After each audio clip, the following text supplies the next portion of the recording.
My parents divorced when I was 5 or 6. I learned 2 recipes from my dad. The first was macaroni and canned tomatoes.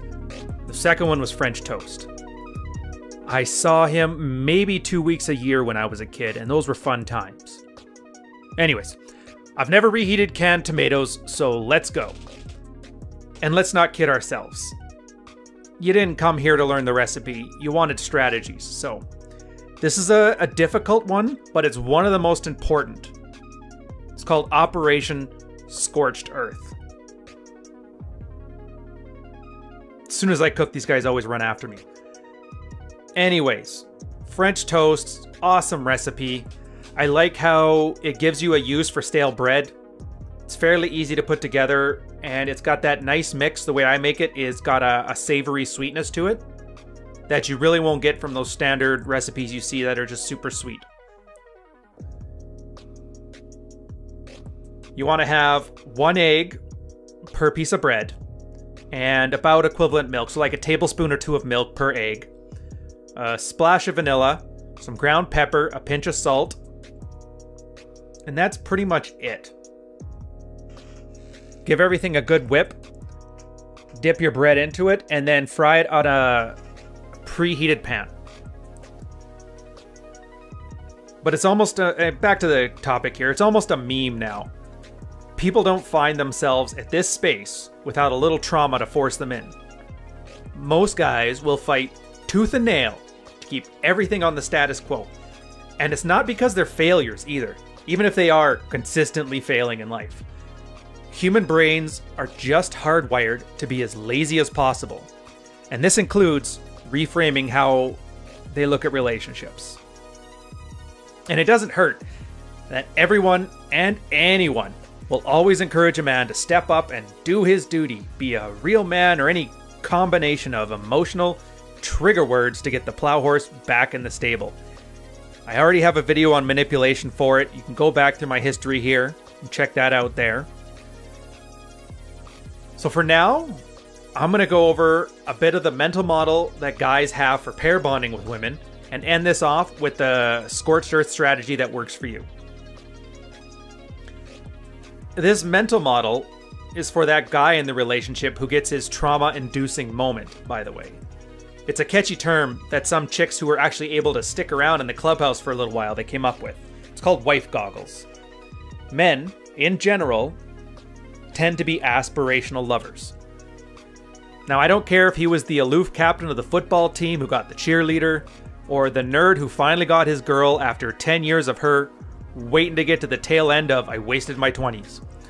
Once a guy commits, once a guy marries a girl or sticks with her or makes that final decision, the way he sees a girl is kind of locked in time. I mean, she's never going to be that post-wall 35-year-old girl with wrinkles in her eyes and the ravages of time. She's always going to be, in his mind, that same little 23-year-old thought you picked up at the bar or on Tinder or in the library. Do those things even exist anymore? Or your Discord server. I mean, your brain literally glosses over her imperfections, and this is a good thing. Women, in general, don't age too well, at least not as well as men do. And if men constantly had an objective ability to observe women that we had pair bonded with, I think a lot of relationships would be in for a world of hurt. The problem with this comes is that women are never quite happy. If you ask any girl, she will be able to perfectly tell you the reasonable explanations as to why, but that doesn't matter. Whether it's true or not, it's irrelevant. She feels it's irrelevant, so welcome to the club. Now, what can happen over the years, bad behavior, whether it be nagging, bitching, a slowly dying bedroom, infidelity, paternity fraud, and everywhere in between. Eventually, a guy is gonna snap if he's exposed to enough of it. It doesn't matter if it was because he was a drunken captain and he lost the admiration of his girl or not. It doesn't matter whose fault it is.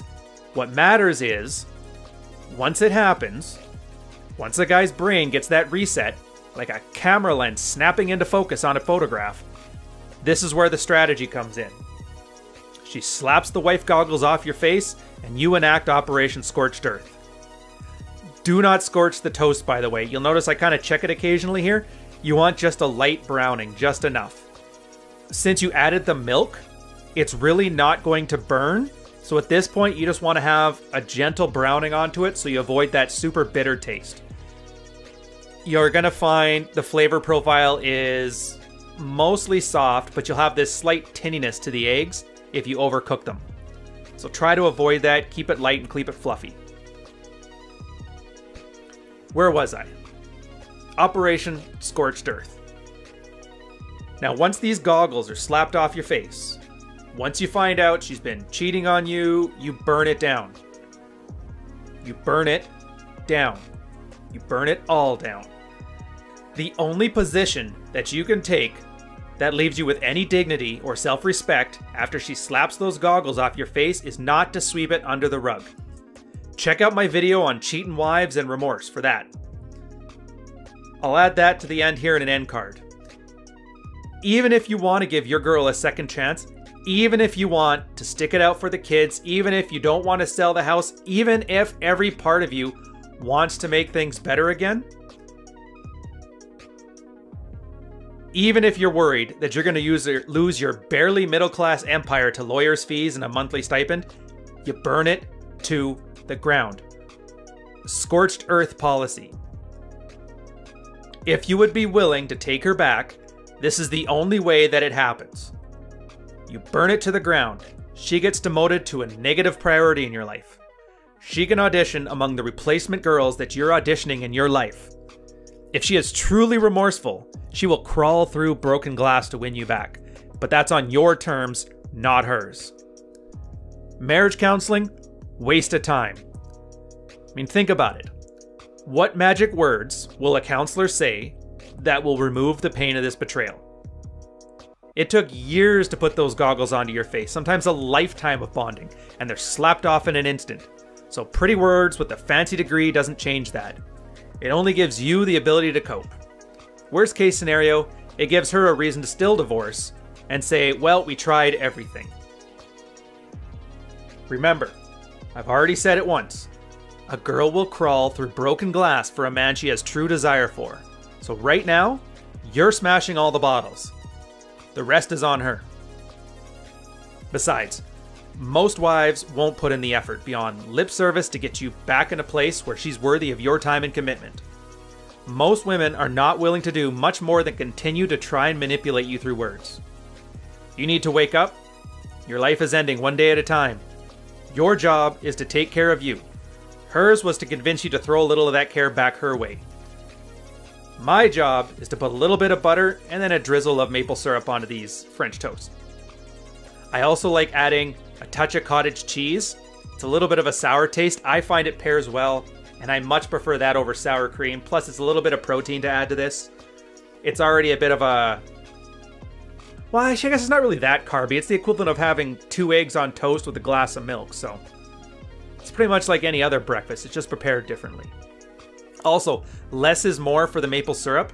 The eggs put a nice coating on the bread where it doesn't absorb it too much. So just a touch on the top is usually enough to get it going. Where did I leave off? Oh yeah. Why is this difficult?